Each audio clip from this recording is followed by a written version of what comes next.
Teorias da comunicação, parte 6, paradigma culturológico. O paradigma culturológico, vamos repetir, paradigma é um modelo, um modo de reunir teorias, correntes, escolas e, naturalmente, os seus artífices, que são cientistas.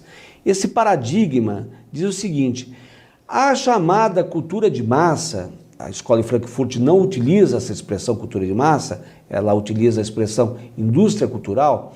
Essa cultura de massa, para esse paradigma, é portadora de determinados sinais, determinados valores e significados, que proporcionam a essa oportunidade ao cientista de estudar esses signos, essa chamada cultura, como uma cultura própria, como qualquer outra cultura. É certo que os efeitos da chamada cultura de massa, esses efeitos podem ser até aliciantes diante de culturas, digamos, com menor influência em determinados momentos sobre os indivíduos. A chamada cultura popular, pelo fato de ela não ser divulgada com a intensidade que talvez pudesse ser divulgada, a chamada cultura de massa pode vir a exercer determinadas influências negativas sobre a cultura popular. No entanto, a primeira, essa cultura de massa, segundo o paradigma culturológico, pode ser também entendida e estudada como uma cultura como qualquer outra, diferentemente, portanto, por exemplo, da escola de Frankfurt, tá? Que vê na indústria cultural uma figura, digamos, perversa, uma produtora de artefatos próprios para a dominação. Vamos estudar, então, conhecer melhor esse paradigma. Mas vamos lá. Estudando a cultura de massa e seus elementos antropológicos mais relevantes, esse paradigma quer saber da relação entre o consumidor e o seu objeto de consumo e, portanto, esse paradigma culturológico confere menor importância aos meios e seus efeitos. Ele quer conhecer, portanto, a cultura na sua natureza e menos atenção à questão dos seus meios e dos seus efeitos. É saber conhecer, portanto, digamos, essa cultura naquilo que ela tem mesmo de significado, seus signos, sua natureza, suas camadas mais, digamos, internas, e não propriamente pensar nos efeitos. As principais correntes são essas: a folk comunicação, que é uma contribuição brasileira, como veremos, a escola francesa e a escola britânica. Vamos conhecer aqui o primeiro. Olhe, aqui está a folk comunicação. O Luiz Beltrão é um famosíssimo pesquisador brasileiro, ajudou a criar toda uma geração de pesquisadores na área de jornalismo, por exemplo, mas não apenas nessa área de comunicação. Luiz Beltrão defendeu essa teoria da folk comunicação na forma de tese, num tempo em que, lá em meio exatamente à chamada ditadura militar brasileira. E teve muitos problemas, você vai entender logo por que esses problemas. Ele teve, dias depois da defesa de tese, ele teve o seu título de doutor cassado, ele que havia defendido a tese na Universidade de Brasília. Ocorreu isso justamente pela natureza dessa pesquisa, que é um olhar baseado também em Marx, esse paradigma culturológico, ele parte de Marx, mas com uma visão diferente da escola de Frankfurt, por exemplo. É uma visão talvez mais dialetizada, não se toma o arsenal teórico de Marx de forma radical, tá? De forma tentar entender a cultura de massa como uma cultura, como eu estou dizendo. Então, o Luiz Beltrão, o autor, o criador da folk comunicação, ele diz o seguinte: ele está interessado no quê?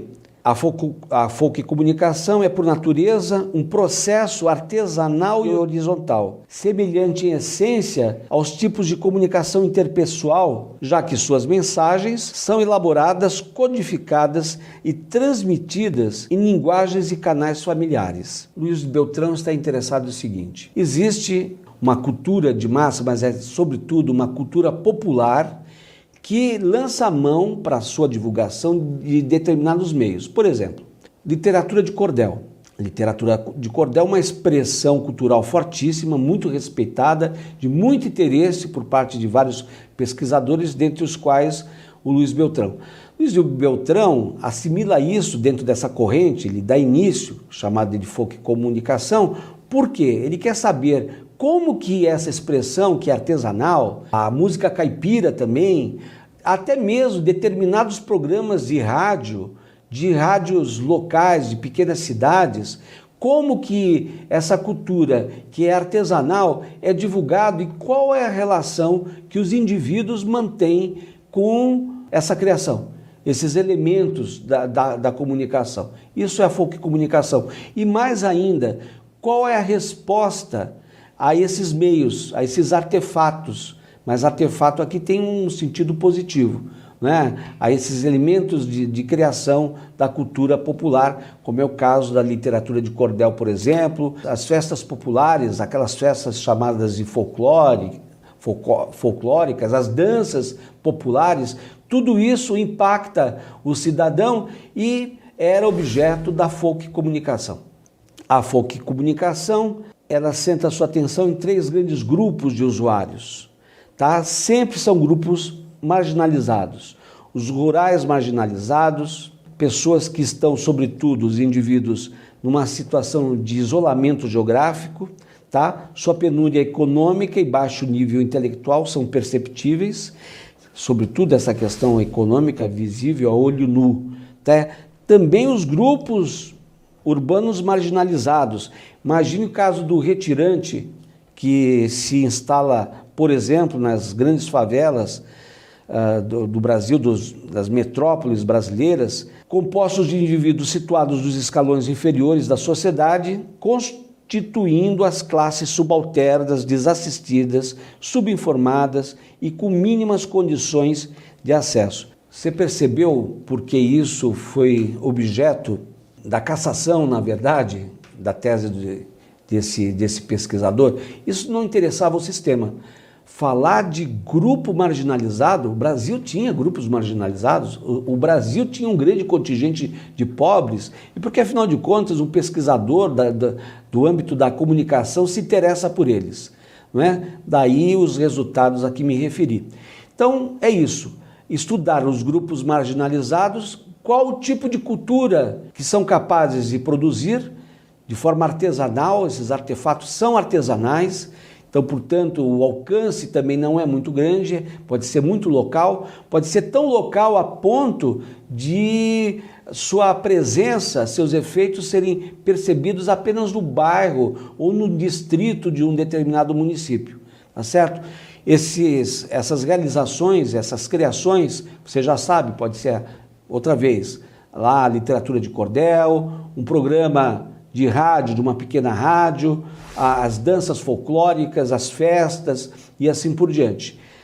Voltando aqui, você vê que os grupos culturalmente marginalizados, urbanos ou rurais, que representam contingentes de contestação aos princípios, à moral ou à estrutura social vigente.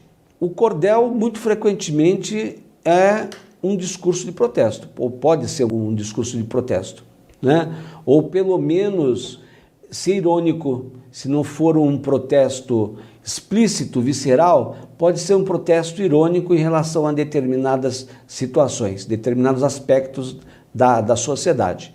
Então, esses objetos são de muito interesse dessa corrente que é a folk comunicação. Nós temos como outra vertente desse paradigma a escola francesa. Da mesma forma, outra vez você vê aqui na tela, eles estão interessados em estudar, assim como qualquer cultura, a cultura de massa. A cultura de massa seria uma cultura como qualquer outra, eles não usam a expressão indústria cultural, volto a dizer, indústria cultural é uma expressão muito da escola de Frankfurt, tá? Essa cultura, ela não prescinde, ou seja, ela não se desliga, não rompe, ela não deixa de fazer uso ou constituir-se, melhor dizendo, num sistema de símbolos, valores e imagens que precisam ser estudados. É por isso, por exemplo, que dentro da escola francesa, como também na próxima escola que vamos estudar, um artefato, um tipo de objeto que a escola de Frankfurt chamaria de indústria cultural, artefato da indústria cultural, aqui o que nós temos é, por exemplo, um objeto merecedor de estudo. Por exemplo, história em quadrinhos. História em quadrinhos, por uma visão pessimista, são histórias em quadrinhos que fazem uso excessivo da imagem, que remetem à história de mitologias estereotipadas. Isso é uma visão estereotipada, né? Ou se atém ao estereótipo, e eu aqui estou simplificando. Talvez, né, uma visão muito crítica pudesse ver o HQ dessa forma. Não esse paradigma culturológico. Vai ver o HQ, a história em quadrinho, como um objeto de interesse e, mais ainda, como que esse objeto tem um sistema de signos próprios. Como é que ele funciona, portanto, como um sistema de signos. O desenho propriamente, como que o desenho e texto, eles funcionam entre si, e aí sim, talvez pensar sobre alguns efeitos, mas não efeitos necessariamente negativos. Alguns efeitos de natureza estética, talvez. Mas, antes de tudo, essa escola está interessada em pensar esse sistema de signos. Isso vale para uma série de outros repertórios. Me ocorre rapidamente aqui essa questão da história em quadrinhos. Agora, o cuidado que se tem que ter, e isso estava bem presente no espírito desses teóricos, é saber o convívio entre outras culturas com a cultura de massa. Como é que essas outras culturas, né, elas se relacionam com a cultura de massa e a evidente perda e o evidente dano causado nesse relacionamento. Vamos dar um exemplo rápido aqui. Olhe, se essa escola fosse estudar a chamada música sertaneja, não a música de raiz, a música caipira. Música caipira, por exemplo, é um tipo de manifestação muito do interesse da folk comunicação. Poderia ser também dessa escola francesa, se lá houvesse uma música caipira como nós temos. Mas veja, se por esse viés nós fôssemos estudar a música sertaneja, que por outro viés é um produto da indústria cultural, uma espécie, a indústria cultural diria o seguinte, essa viés da indústria cultural, puxa, a música sertaneja é uma espécie de mais do mesmo, o eterno retorno do mesmo, os mesmos temas estão aí de volta, com uma pequena modificação, aqui e ali, uma nova roupagem em termos, nem sei se isso acontece propriamente, em termos de arranjo musical, penso que se quer isso, né? Nunca acontece isso, nada de novo. E está aí, olha, veja só. Enquanto que um outro olhar, promovido por essa escola francesa, se interessaria pela música sertaneja naquilo que ela tem mesmo como signo, como sistema de significado, como ela funciona por dentro, etc, etc. No entanto, não deixariam de fora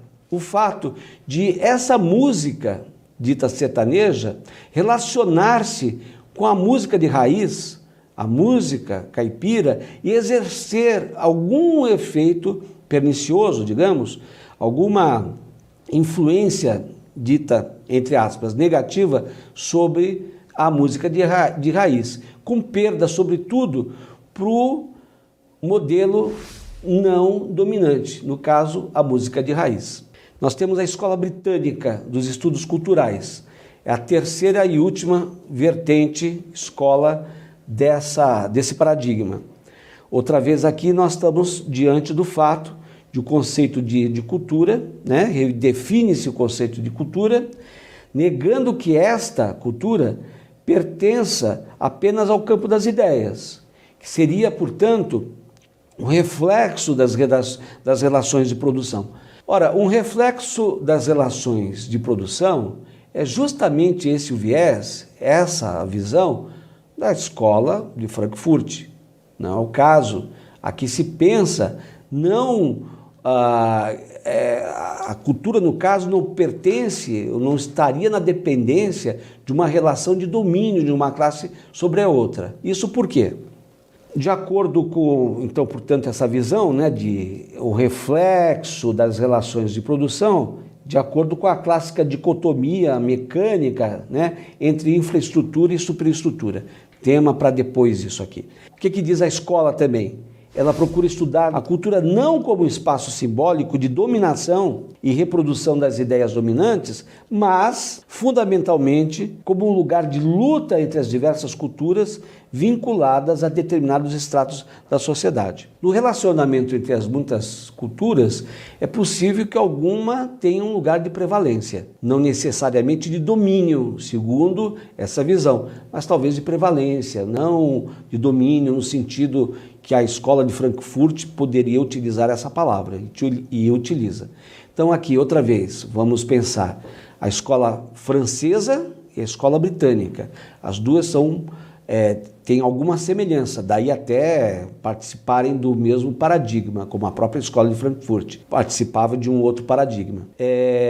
Veja que a situação aqui é estudar a cultura, não mais como uma expressão de classe dominante, mas a cultura como um sistema de signos. Então é possível, e mais do que isso, procura-se estudar a cultura no contexto dela mesma como esse sistema. E é isto, eu quero agradecer a sua presença e bons estudos.